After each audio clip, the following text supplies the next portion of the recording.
குண்டடம் அருகே உள்ள நந்தவனப்பாளையம் நாவிதன்புதூர் பகுதி. இது ஒரு 20 ஏக்கர் இருக்குமா?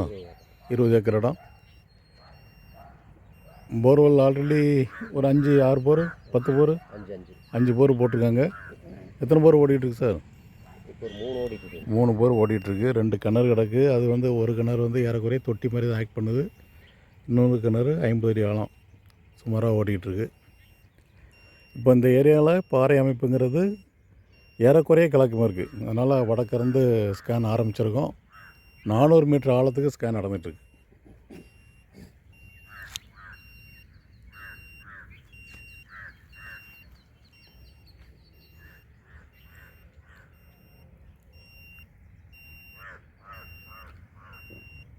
லேண்ட்ஸ்கேப்பே பிளெயினாக இல்லாமல் மேடு பள்ளமாக இருக்குல்ல? ஆமாங்க. சரி, அது ஒரு நல்ல ஒரு இண்டிகேஷன் தான். பாறை ஏதோ வித்தியாசமான பாறை அமைப்பு இருக்கும். அங்கேருந்து பார்த்தீங்கன்னா இப்படி இறங்க, இது இப்படி இறங்க. இது தெற்கு நோக்கி 2வது ஸ்கேன். முதல் ஸ்கேன் வடகிழக்கு மூலையிலேருந்து ஆரம்பித்த முதல் ஸ்கேன் 400 மீட்டர் ஆழத்துக்கு பாயிண்ட் எதுவும் அமையலை. அதான் வடகிழக்கு மூலை. ஆல்ரெடி வடகிழக்கு மூலைங்கிற காரணத்துக்காக அங்கே ஒரு போர் போட்டிருக்கியே, அப்படி தானே?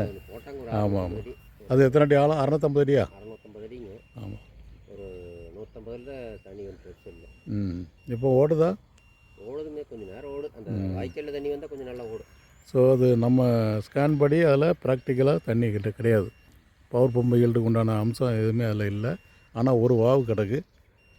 அது ஏறக்குறைய இன்றைக்கி நிலைமையில் எம்டி, ஒரு சீபேஜ் வாட்டர் மாதிரி இப்போ இருக்கும். அதனால் அதில் அடையாளம் பண்ணலை.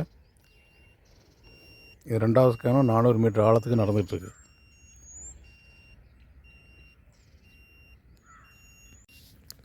இது தெற்கு நோக்கி 3வது ஸ்கேன் 400 மீட்டர் ஆழத்துக்கு நடந்துகிட்ருக்கு. 2வது ஸ்கேனில் ஒரு இடம் அடையாளம் வச்சுருக்கோம். அது மேல் ஊற்று, அதிகப்படி 400 அடி. அது அநேகமாக கிணறுக்கு சூட்டபுள் ஆகும். 65 அடி ஆழத்துலேருந்து 120 அடிக்குள்ளே ஒரு வாட்டர் பாடி காணப்படுது. அது ஒரே ஒரு ஸ்ப்ரிங், ஒரே ஒரு ஊற்று மட்டும்தான். போர்வெல்னா 400 அடி மட்டும் போட்டால் போதும். அந்த வாட்டர் பாடி 100 அடிக்குள்ளே டச் ஆகிட்டுனா அது கிணறுக்கு அடிக்க விருப்பப்பட்டால் கிணறு அடிக்கலாம். அந்த மாதிரி ஒரு பாயிண்ட் அமைஞ்சிருக்கு.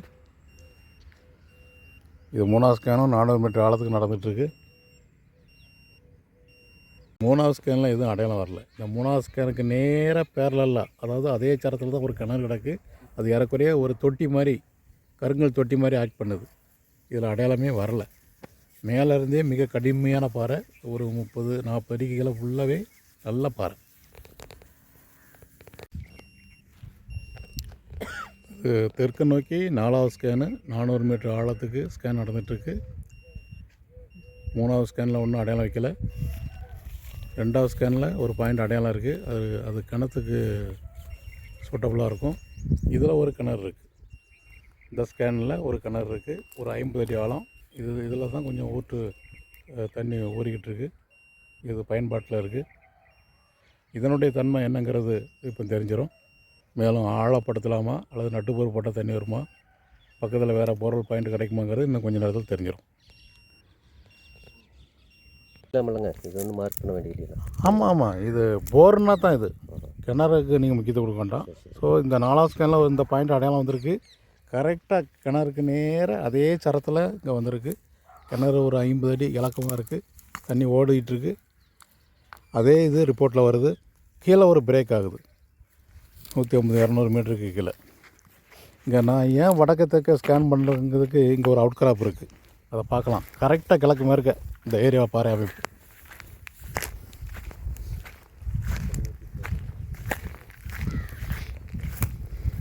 இதுதான் கிணறு. இந்த கிணத்தினுடைய சரத்தை அப்படியே அங்கே பிடிச்சிருக்கு.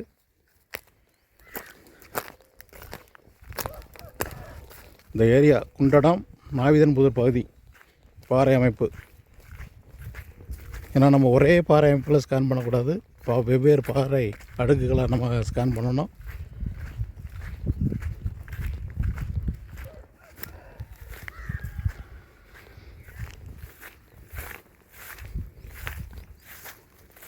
இந்த இருக்குது இந்த அவுட் கிராப்பு இயற்கையான பாறை கரெக்டாக கிழக்கு மேற்கு கிடக்கு.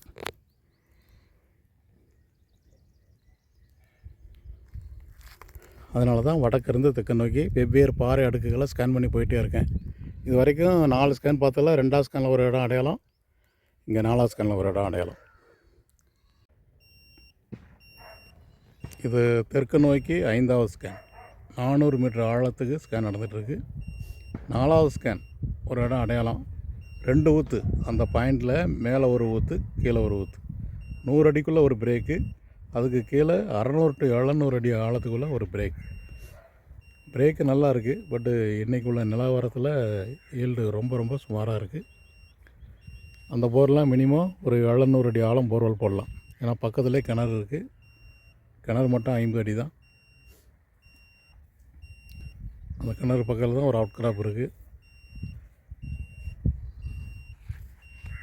ஈஸ்ட்டு ஒரு 15 டிகிரி நார்த், அதாவது ஏறக்குறைய கிழக்கு மேற்குங்கிற அமைப்பில் தான் இந்த ஏரியாவில் பாறை அமைப்பு, நீரோட்ட அமைப்புங்கிறது அதுதான். அதனால தான் அதுக்கு பெர்பெண்டிகுலராக ஸ்கேன் பண்ணிட்டே வரோம். வெவ்வேறு விதமான பாறை அடுக்குகளை ஆராய்ச்சி பண்ணுறோம். அதில் எதில் தண்ணீர் அதிகமாக இருக்குது, நீரூற்று அதிகமாக இருக்குங்கிறது தெரிய வந்துடும்.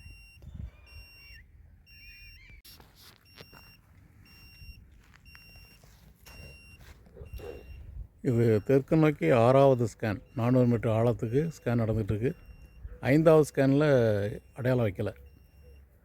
பார்த்தா 5 ஸ்கேனில் 5வது ஸ்கேன் ரிப்போர்ட்டு தான் ரொம்ப மோசம். கிரவுண்ட் வாட்டர் பாயிண்ட் ஆஃப் வியூவில் அதில் அடையாளம் எதுவும் வரல. இது வரைக்கும் பார்த்தா 5 ஸ்கேனில் 2வது ஸ்கேனில் ஒரு இடம் அடையாளம், 4வது ஸ்கேனில் ஒரு இடம் அடையாளம் இருக்குது.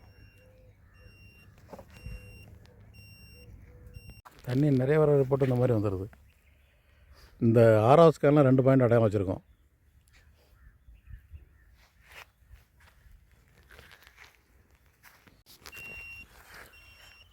ஆறாவது ஸ்கேனோட அந்த வரிசையை முடிச்சுட்டு இடத்தினுடைய மேற்கு பகுதி வந்து 7வது ஸ்கேன் வடக்கு நோக்கி. டிரான்ஸ்மிட்டர் கருவி இப்போ தெற்கு இருக்குது. இது 400 மீட்டர் ஆழத்துக்கு ஸ்கேன் நடந்துகிட்ருக்கு. 6வது ஸ்கேனில் 2 இடம் அடையாளம் வச்சுருக்கோம்.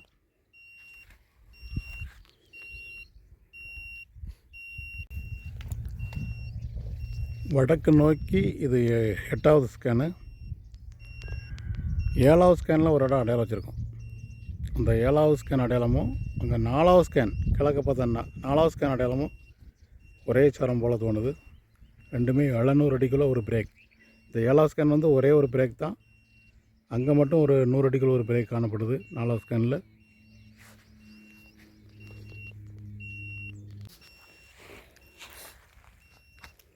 இது வடக்கு நோக்கி 9வது ஸ்கேன், 400 மீட்டர் ஆழத்துக்கு ஸ்கேன் நடந்துகிட்ருக்கு. 8வது ஸ்கேனில் ஒரு இடம் அடையாளம் வச்சுருக்கோம். இந்த 8வது ஸ்கேன் அடையாளமும் 7வது ஸ்கேன் அடையாளம் பக்கம் பக்கமாக வருது. 7வது ஸ்கேனில் டீப்பராக 700 அடியில் பிரேக் ஆகுது. இந்த 8வது ஸ்கேன் அடையாளம் 120, 130 மீட்டரில் பிரேக்கு காட்டுது.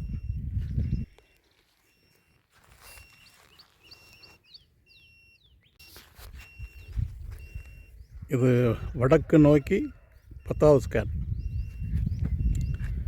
9வது ஸ்கேனில் ஒரு இடமும் அடையாளம் வைக்கலை. அதுக்கு நேர ஒரு கிணறு, அதுக்கு அதில் பார்த்த 2வது ஸ்கேன்லேயும் 1, 2, 3வது ஸ்கேன் அது அங்கேயும் அடையாளம் வைக்கலை. இதில் ஒரு போர்வெல் கிடக்கு. 1000 அடியா சார்? ஆமாம், 1000 அடி ஆழம். 700 அடியில் தண்ணி வந்திருக்கு. இப்போ தண்ணி இல்லை. அது என்ன இப்போ ரிசல்ட்டு தெரிஞ்சிடும், தண்ணி இருக்கா இல்லையா.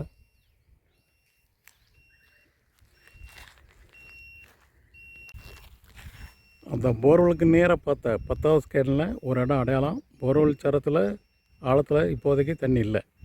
கீழே பிரேக் இருந்தாலுமே அது எம்டியாக கிடக்கு.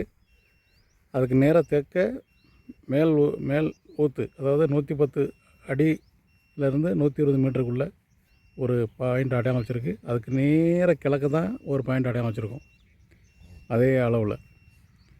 இப்போதைக்கு அந்த போரு எம்டி தான். கீழே அந்த 700 அடியில் தண்ணி வந்ததாக சொன்னாங்க. இப்போதைக்கு அந்த 700 அடி பிரேக் இருக்குது. பட் அதில் எதுவுமே ஊற்று இல்லை. இது 11வது ஸ்கேன் நடக்கு 400 மீட்டர் ஆழத்துக்கு.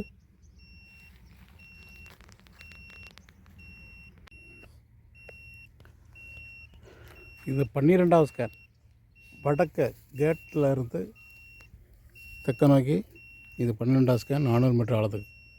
11வது ஸ்கேன் அந்த வேலியை ஒட்டி முடிஞ்ச 11வது ஸ்கேனில் 40 மீட்டருங்கிற டிஸ்டன்ஸில் ஒரு இடம் அடையாளம் வச்சுருக்கோம். இது வரைக்கும் பார்த்த ஸ்கேன்லேயே இதுதான் பெஸ்ட்டு.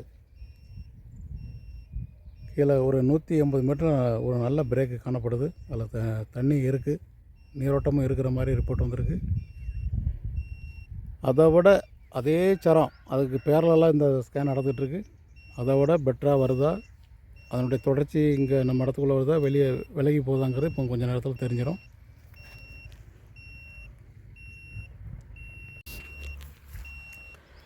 அந்த 11வது ஸ்கேனுக்கு நேர கிழக்க பார்த்த 12வது ஸ்கேன் அது எம்டி ஃப்ராக்சராக இருக்குது. அதே டெப்த்தில் மேலேயும் கிளையுமா 2 ஃப்ராக்சர்ஸோடு வருது, ஆனால் எம்டியாக இருக்குது.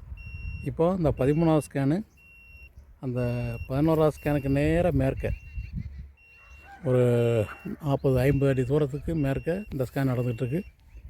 அதனுடைய தொடர்ச்சி இங்கே வருதா, அதோட நல்ல பாயிண்ட் அமைதான்னு தெரியறதுக்காகத்தான் இந்த ஸ்கேன் நடந்துகிட்ருக்கு.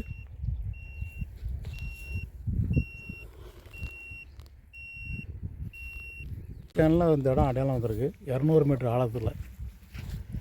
ஸோ பார்த்ததுலேயே பெஸ்ட்டு வந்து 11, 13. சரி, இது ரெண்டில் எதுங்க பெஸ்ட்டு? அதை கொஞ்சம் அனலைஸ் பண்ணி சொல்கிறேன். அனிமா நீங்கள் ரெட்டையும் போட வேண்டி வரும் 1 by 1. ஏன்னா ரிசல்ட்டு ரிலையபிளாக இல்லைங்கிறத முதல்ல உறுதி பண்ணணும். இந்த பைப் லைனை மட்டும் 2 அடிக்குள்ளே தான் கிடக்கா, ரொம்ப ஆழமாக இருக்கான்னு ஆழமெல்லாம் இல்லைங்க, கன்ஃபார்மாக. சரி, இங்கிட்ட எங்கேயாவது பைப் லைன் இல்லாத இடமா இன்னொரு இடம் செக் பண்ணோம். 13வது ஸ்கேனில் ஒரு இடம் அடையாளம் வச்சுருக்கோம்.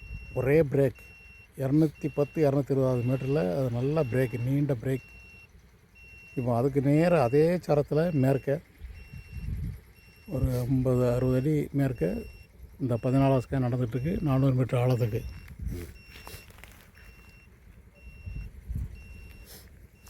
ஸோ இது வரைக்கும் பார்த்ததுலே பெஸ்ட்டு 11 மற்றும் 13. அதுக்கு அடுத்து 4வது ஸ்கேன் தானே, அது கிணத்து பக்கம் 3ல் அடையாளம் வைக்கலை, 2ல் வச்சோம், 3ல் வைக்கல, 4வது இடம் 4. ஸோ இது வரைக்கும் 3 பாயிண்ட்டை பிடிச்சி வச்சுருக்கோம் 13 ஸ்கேனில்.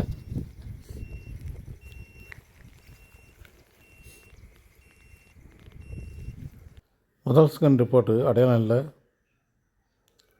2வது ஸ்கேன் ரிப்போர்ட்டில் ஒரு அடையாளம் இருக்குது, அது ஷேலோ வாட்டர் பாடி. இது 3வது ஸ்கேனில் அடையாளம் இல்லை. 4வது ஸ்கேனில் ஒரு இடம் அடையாளம் இருக்குது, மேலும் கீழையுமா 2 ஊற்று இருக்குது ஒரே பாயிண்டில். இதில் 5வது ஸ்கேன் அடையாளம் இல்லை. 6வது ஸ்கேன் மேல் ஊற்று மட்டும். 7வது ஸ்கேன்லேயும் ரொம்ப சுமாரான ஒரு வாட்டர் பாடி பிரேக்கு. 8வது ஸ்கேன்லேயும் ஒரு மேல் ஊற்று உள்ள பாயிண்ட்டு. 9வது ஸ்கேனில் அடையாளம் இல்லை. 10வது ஸ்கேனில் ஒரு மேல் ஊற்று உள்ள பாயிண்ட்டு. 16வது ஸ்கேன் நல்ல ஒரு இடம் அடையாளம் இருக்குது. 12வது ஸ்கேன் அடையாளம் இல்லை. 13வது ஸ்கேன் ஒரு நல்ல பாயிண்ட் இருக்குது, அடையாளம் இருக்குது. 14வது ஸ்கேனில் அடையாளம் வைக்கலை. ஸோ 14 ஸ்கேன் ஆய்வு பண்ணி செய்ததில் ஸ்கேன் நம்பர் 2 அது கிணறுக்கு ஏற்ற பாயிண்ட்டு. 4வது போர்வெல் பாயிண்ட்டு மீடியமான ஈல்டு. 11, 13 அதிக அளவு தண்ணீர் கிடைக்க வாய்ப்பு.